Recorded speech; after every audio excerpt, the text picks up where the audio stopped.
C'est avec beaucoup d'entrain que je vous retrouve. Mesdames et messieurs, bonsoir et bienvenue dans ce journal. En cette période, les marchés de Bamako sont bien approvisionnés en avocats. Très apprécié par de nombreuses personnes, l'avocat contient beaucoup de vitamines. Il est beaucoup plus fréquent de le retrouver dans des plats salés comme les salades, le guacamole et les toasts. Plus de détails avec Barkissa Kamati.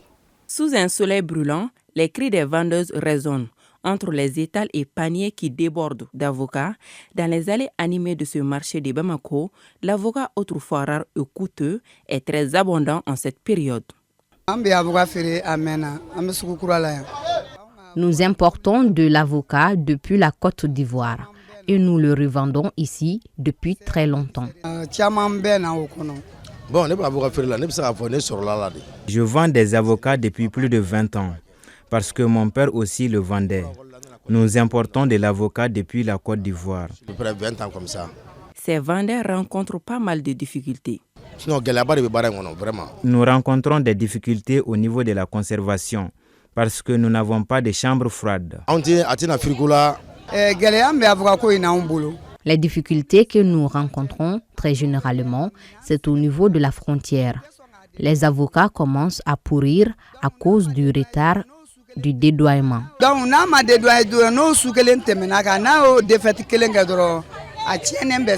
Selon nos interlocuteurs, les prix des avocats dépendent de la destination.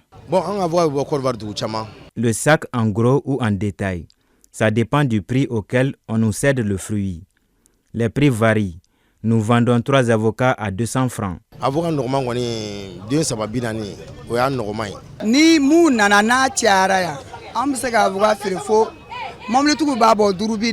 Il n'y a pas de prix fixe, mais souvent, nous vendons 3 avocats à 200 francs CFA et 6 avocats à 500 francs CFA. Souvent, je peux faire un bénéfice de 15 000 francs CFA.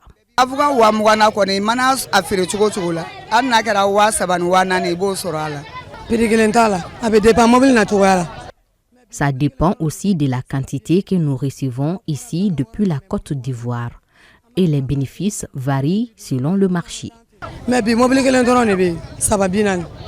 Riche en plusieurs vitamines, l'avocat a des valeurs nutritives, nous confie ce nutritionniste. L'avocat, c'est l'un des fruits les plus riches en vitamines. Donc, il contient des graisses. C'est des graisses qui ne sont pas trop toxiques, qui sont bonnes pour l'organisme. Il permet même de chasser les fausses graisses. En plus de cela, il a d'autres vertus. C'est entre autres des vitamines, comme la vitamine B9 qu'on appelle folate, la vitamine B5, la vitamine E, qui sont très intéressants pour l'organisme. Et ça contient des fibres. Les fibres facilitent la digestion. J'achète des avocats parce que je les aime beaucoup, car elles contiennent des valeurs nutritives essentielles pour la santé. Souvent, j'achète pour 500 francs ou 1000 francs par jour. Le spécialiste nous apprend également que sa consommation ne pose pas de problème. Il n'y a pas trop de toxicité pour l'avocat. Vous mangez, quand vous mangez, vous avez le ventre plein, vous n'avez pas de problème. Sinon, vous pouvez le manger matin, midi, soir, vous n'avez pas de problème. La digestion est plus facile.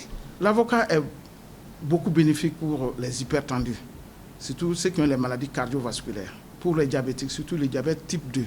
Même ceux qui ont l'obésité, parce que il facilite la digestion, ça peut favoriser aussi une perte de poids à cause de cet effet de satiété. Donc, c'est beaucoup bénéfique. Malgré les difficultés, les commerçants arrivent à tirer leur épingle du jeu. À Bamako, la gestion des déchets constitue un véritable problème. L'incivisme de certains habitants contribue beaucoup à rendre insalubre la capitale.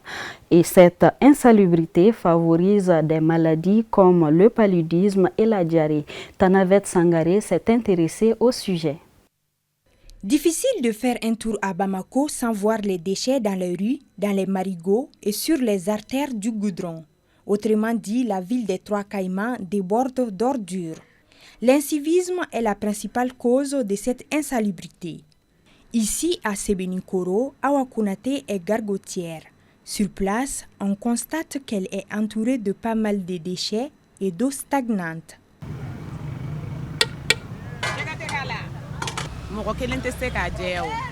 Rendre propre cet espace relève d'un parcours de combattant. Même si je nettoie le lieu, il y a des personnes qui viennent le salir. Ce n'est pas facile de leur parler. De l'autre côté, dans le même quartier, comme d'habitude, Namouri Keita est venu prendre du café chez son ami. Malgré que l'endroit laisse à désirer, il a sa raison. C'est propre sous le hangar là où je prends mon café, mais pour ce qui est du reste, je ne peux pas assainir totalement cette partie. Mon ami non plus. La tâche difficile revient donc au groupement d'intérêt économique, GIE. Ces comportements rendent leur travail difficile selon Moro Kanté, président du comité des GIE de Bamako. On peut parler de difficultés d'ordre personnel, c'est-à-dire qui est dû à l'œuvre de l'être et de l'humain.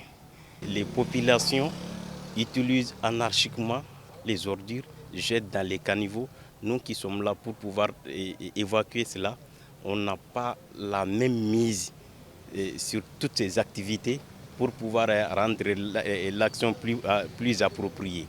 Quand je parle de difficultés d'ordre divin, c'est-à-dire pendant l'hivernage, on a toutes les peines du monde à ramasser les ordures pour les évacuer. Il y a pas mal de communes qui n'ont pas les dépôts de transit. On a des problèmes de moyens logistiques. C'est-à-dire aujourd'hui, qui peut imaginer qu'en ce 21e siècle, que les GIE interviennent avec des charrettes et puis les ânes au centre même de la capitale. Le début d'un développement, c'est par la salubrité. C'est quand tu rentres dans un pays, la propriété du pays qui montre que ce pays est en développement. Donc c'est pour dire qu'on n'est encore nulle part, on n'a pas encore commencé. Le véritable problème aujourd'hui à Bamako, c'est la population qui se permet de tout faire. Ils se permettent de tout, ils se permettent de se comporter comme ils veulent parce qu'ils se disent qu'effectivement, il n'y a pas de loi, il n'y a pas de répression. Dire à la population qu'il y aura la répression. La population se permet de verser des ordures partout. La population se permet de conduire la voiture en pleine circulation. Quelqu'un qui est sur un Range Rover se permet de descendre sa vitre et de jeter sur le goudron. Ça montre de l'incivisme. Il y a un problème de dépôt transit. Mais et les fosses sceptiques qui sont ouverts en pleine journée. C'est pourquoi on dit à nos autorités de mettre en place des sanctions et de les appliquer. Cependant, la gestion des déchets reste un grand défi à relever. Quand on essaie de voir Bamako dans les années précédentes, tu trouveras que la population de Bamako a vraiment grimpé dans ces dernières années. Donc le fait qu'il y a l'exode rural, tout le monde se dirige vers les centres urbains. Donc cela augmente forcément la production en déchets. La solution, c'est vraiment la réalisation des infrastructures de gestion des déchets et le changement de comportement, le changement social et de comportement de la population. La réalisation des ouvrages, donc ça ne peut être que la solution. Parce que l'assainissement, c'est un contrat social. Tout le monde doit intervenir, tout le monde doit participer à la gestion. Vu qu'il y a le principe pollueur-payeur, tu produis, tu dois payer pour l'élimination des déchets, mais c'est ce phénomène-là qui n'est pas compris par les citoyens lambda. Ces déchets qui causent l'insalubrité ne sont pas sans conséquences sur le plan sanitaire. Ils sont la principale cause de certaines maladies liées à l'eau. Chez nous ici, les maladies sont très fréquentes par rapport à l'insalubrité. Ça, c'est le polio en premier.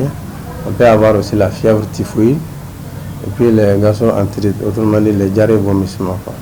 Même si beaucoup a été fait, force est de reconnaître qu'il reste encore du travail à faire pour une meilleure gestion des déchets à Bamako. Cela nécessite l'implication des autorités et de la population pour embellir la capitale. Un mot de sport pour parler de la finale de la deuxième édition de la Coupe des Caps de Bozola. Le groupe scolaire Inemassa Sissé s'est imposé en battant le groupe scolaire Koleba Samake par le score de 2-1. C'était sur le terrain des 11 créateurs de Nyarela. Le compte rendu avec Arunaki Adambeli.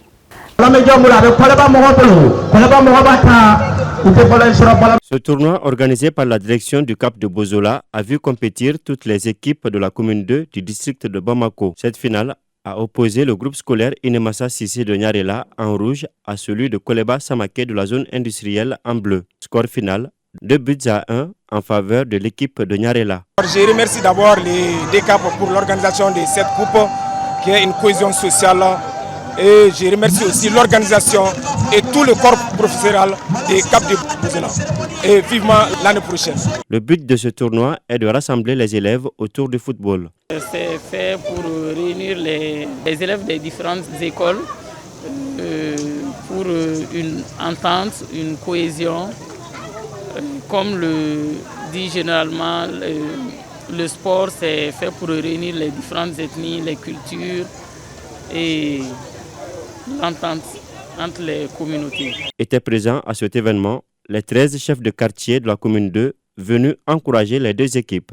En tant que père et grand-père de ces enfants qui sont en train aujourd'hui de jouer au football et que moi de mon temps aussi j'ai joué au football. Donc ce n'est plus un simple jeu, c'est devenu très important et très sérieux.